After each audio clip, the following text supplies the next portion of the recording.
So next one says to find the mean variance and standard deviation by hand. And what it really means by hand is it means that I want you to show that you know how to use the formula, okay? Not that you have to do every single calculation by hand. You can use your calculator to assist. But what I don't want you to do is I don't want you to punch this one into the list and just have the calculator spit out the answers for you. So we're going to use the formula on this one. So the first thing we need to do is find the mean. So the mean, we're going to add all these together and divide by how many we have. So 15 plus the 12 plus 13 plus 13 plus 17, all over how many values we have, which is 5. So again, this is finding the mean. That is an ugly looking file. Let me try that again. Okay, so the mean on this one, we add these up and divide by how many we have. And again, we can use our calculators a little bit on this one. We can use the calculators to help you with this piece if you need it. So the 15 plus the 12 plus the 13 twice plus the 17. And then divided by 5. And that was probably one that should have been easy enough. I could have done it by hand. But anyway, that gives me a 14. So that's my mean. So now I move on to variance here. So the variance is sigma squared. And what we do is we take each data value, we subtract the mean, and we square it. So I do 15 minus the mean, and I square it. Plus the next data value, which is the 12, minus the mean, and I square it. Plus the next data value, which is the 13, minus the mean, and I square it. Plus the next data value, which is another 13, minus the mean, and I square it. And I just keep doing this until I run out of data values, which happens pretty quickly. And that's all going to be over the n value, which is how many values we have, which is 5 again. All right? And so now from here, I'm going to do a little bit more by hand because this is cumbersome to punch into the calculator. And this one's pretty easy to do. Like the first piece of this thing right here, the 15 minus the 14 squared. Well, 15 minus 14 is 1. 1 squared is 1. Here, 12 minus 14 is negative 2. Squared is a positive 4. 13 minus 14, that's 1 squared, which is 1. Another 1. And then the last one, this is the most difficult one, is 17 minus 14 is a 3, and then you square it and you get a 9. Okay? And it's all over 5. Alright? So now I add these up. It looks like it gives me a 16 over 5, which of course, as a decimal, which is typically the way we're going to express this, that's going to be 13.2. Alright? And now from here, that's our variance. So right now, we've got our mean, which is 14. We've got our variance, which is sigma squared, which equals the 3.2. And now from here we need the standard deviation. Well, the standard deviation is just sigma. So not sigma squared, but just sigma, which means all we have to do is take the square root of our standard deviation. And this is the part that our calculator is going to be really useful for. So I'm going to take the square root of the 3.2. And it gives me a 1.7, we'll do 889.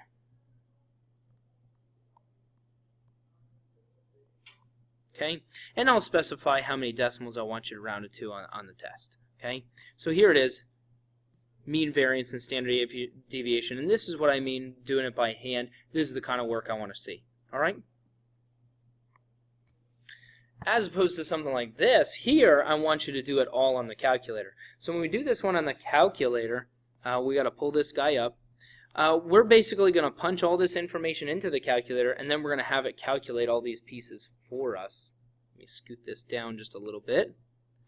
My calculator back up and see if I can get the whole thing in here. So as I'm looking at this stuff, basically this is measuring plants and the different heights that they have, and we're going to come up with the mean variance and standard deviation. All right. So all I'm going to do is I'm going to punch in this information. So I'll go to Stat. So I go here and hit the Stat button. And the first thing I want to do is edit, and it brings up my list. And remember, if you have things punched into your list already, there's a good way to clear it and a bad way to get rid of it. So if you want to clear this list because there's junk kind of residing here, you go up so that L1 is highlighted. You have to hit the clear button. So you hit the clear button, and it looks like nothing happens until you hit the down arrow to go back down into your list. Okay, now it's cleared. Now I punch in these data values. So the 12, the 14, the 13, and so on and so forth. And I just punch each of these in.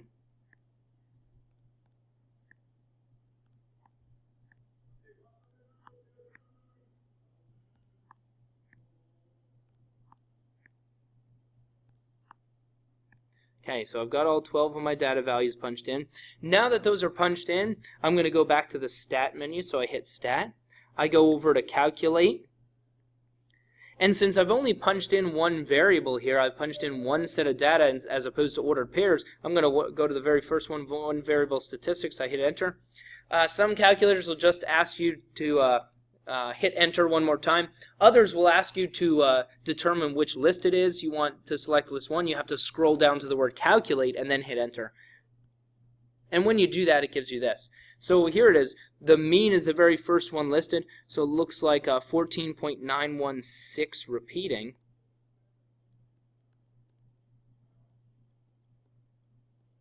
All right.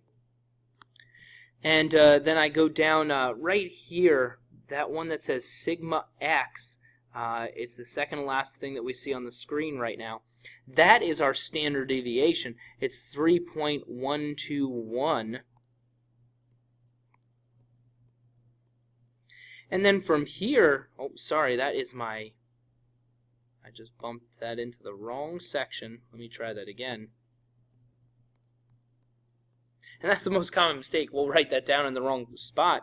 And unlike doing this by hand, when the calculator does it, it gives us the standard deviation first. Now to get the variance, I have to square that number. And really, there's two answers that I would accept that you could come up with here. Whatever you round this to, and again, I'll specify what I want it to be rounded to, but the 3.121, if you just square that, you'll get this answer, the 9.74. And I would accept that. If you want it to be more accurate, you could punch in more of this decimal since it's written right above us, 3868, and then square that.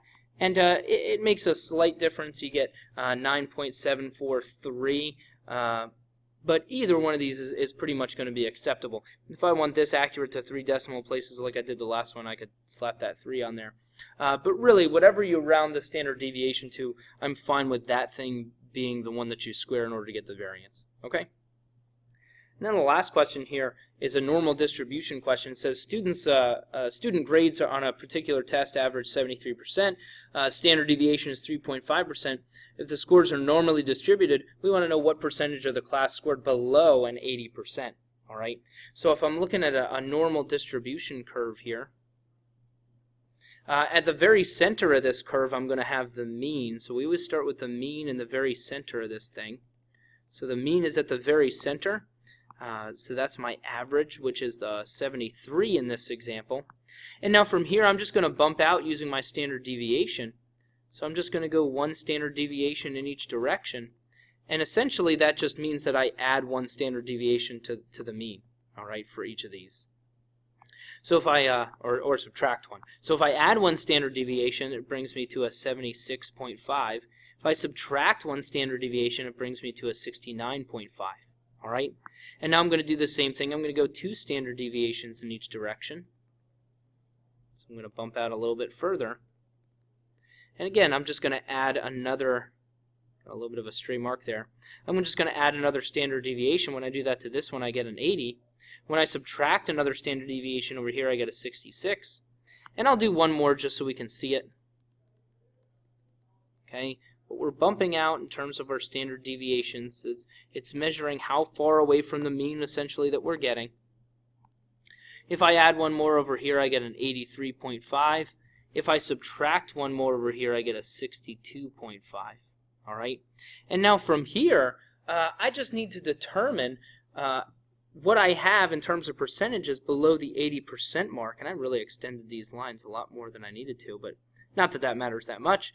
But as I look at this thing, remember, the rule with our normal distribution curve is that if I'm within one standard deviation, so if I get my crayon out here, let's go purple. If I were to shade in this section, okay, if I go one standard deviation in each direction, so within one standard deviation of the mean, that represents 68% of my data values. All right. If I bump out further and go 2 standard deviations, so I color all of this stuff in, okay, so now I have a much greater percentage shaded in here. if I go within 2 standard deviations, so I bump out 2 in each direction, that gives me 95% of my data. If I went out 3 standard deviations, it would be 99.7% of my data. But right here's where I'm going to stop, and the reason I'm going to stop here is because I see that I've reached the point of my 80%, which was the cutoff, and I want to know what percentage we have below that mark. So since I've reached that mark as I started expanding out, I want to stop. So right now I have 95% of the data values covered with just the shaded area. The problem is I want everything below this, which means I need the stuff in these 2 sections as well. All right. So what I have to do in order to determine those 2 sections is really think about this thing that's shaded in purple. If this is 95% of the data right here, it means that these 2 end pieces that I have, this piece and this piece together, have to equal 5% of the data. So what's shaded in is 95%. What's not shaded in, I erased a little too much there. What's not shaded in is 5% of the data. So if these 2 tail ends are 5% total, it means that each end, this end right here, continuing forever in this direction, would be 2.5% of the data. This end over here, this other tail end, would be also 2.5% of the data. So if I think about what I really want here, if I bring my crayon back out, I want everything below 80%, so if I keep shading in that direction, well, everything below 80% now encompasses these 2 pieces, the 95% and this extra 2.5%, which gives me a total then of 97.5%. Okay, so the percentage that we cover below 80%, so the number of students that got below 80% is 97.5% of whatever group of students we've looked at here. Okay.